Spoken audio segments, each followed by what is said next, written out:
So, I've had a few friends pick up Phasmophobia recently, and they've all been asking how to get started. Now, if I had the patience, I could teach them whenever they had free time one by one, but I don't.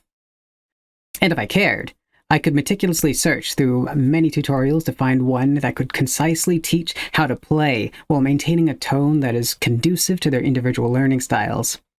But also expectedly, I don't. So I'm just going to make this video and direct them to it. And if anyone else finds this useful, then fantastic.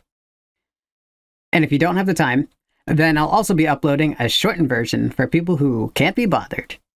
Phasmophobia is a game where you assume the role of a newly established group of paranormal investigators. You will choose locations that will spawn a randomly assigned ghost onto the map, and you will conduct an investigation. The overall goal of each investigation is to identify the ghost that is currently haunting your chosen location. The goal is to then make it out alive. As investigators, we have no means to exorcise, cleanse, or combat any ghost that we encounter. So, essentially, each hunt can also be seen as a race against time. The ghost on each map eventually becomes hostile to our presence, and will begin to hunt the investigators to bring an end to our sub-minimum wage lives.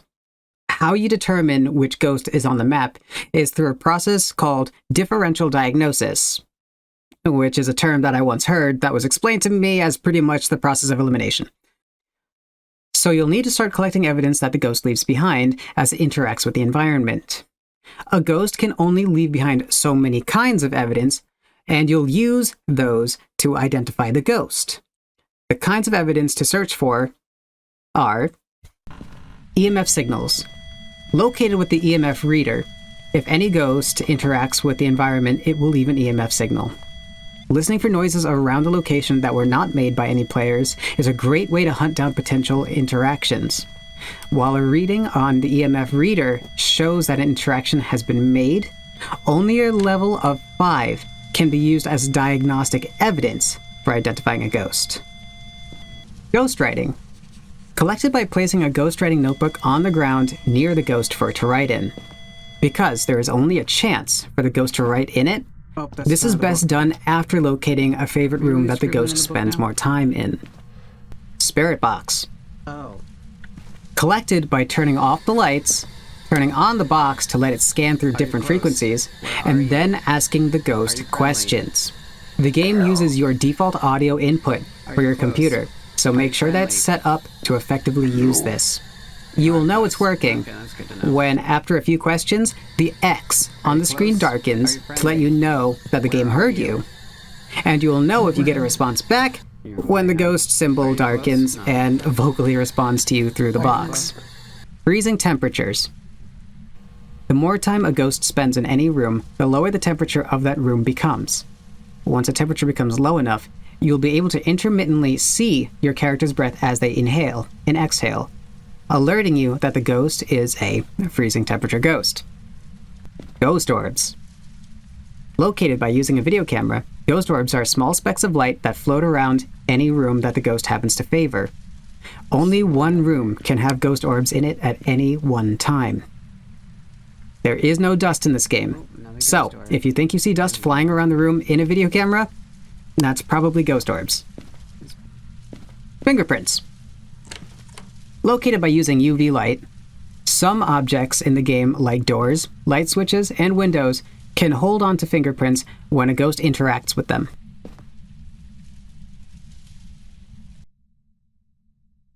Dots projector. Collected with the dots projector, when a ghost interacts with this device, you will see the ghost thinly outlined as it travels through the device's lit area. It is typically easier to see when the room is dark and potentially through a device with night vision on. There are many items that you can buy in the game with the money that you earn from completing investigations, but they have more niche purposes for improving quality of life and are not essential for identifying any ghosts in the game. Now, upon beginning your investigation, there are some factors to keep in mind. The first is looking for potential hiding spots, in case the ghost gets a bit scary and wants to nom your face off. So, it's best to know where you're going before you need to know where you're going. The next is remembering where the entrance and the circuit breaker is on the premise. These are denoted as green symbols on the interactive map located in your van. And finally, the last thing to keep in mind is locating the ghost.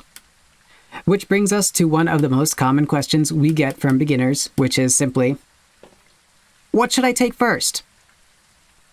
Now, obviously, you can take whatever you want at the beginning of the investigation, but keeping with the spirit of the previously mentioned factors, I'd recommend taking items that lend themselves easily to locating the ghost location, or to what the player community refers to as the ghost room, which is simply the room that the ghost tends to return to in between its roaming and interacting with the environment.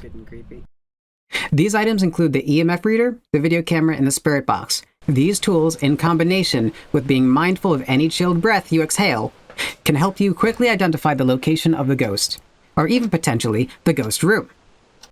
When you are with another investigator, coordinating with them to determine who is taking what gear at the start can help snowball the gathering of evidence. Like in the case where you take a good scouting tool like the EMF, getting a reading from a door, and then having someone with the UV light check the door immediately to look for fingerprints. Once you've found what you believe is the ghost room, feel free to start setting up the more stationary evidence-gathering tools like the dots, the ghostwriting notebook, and even the video camera to be able to observe it all safely from the truck. Safety, you may be asking right now?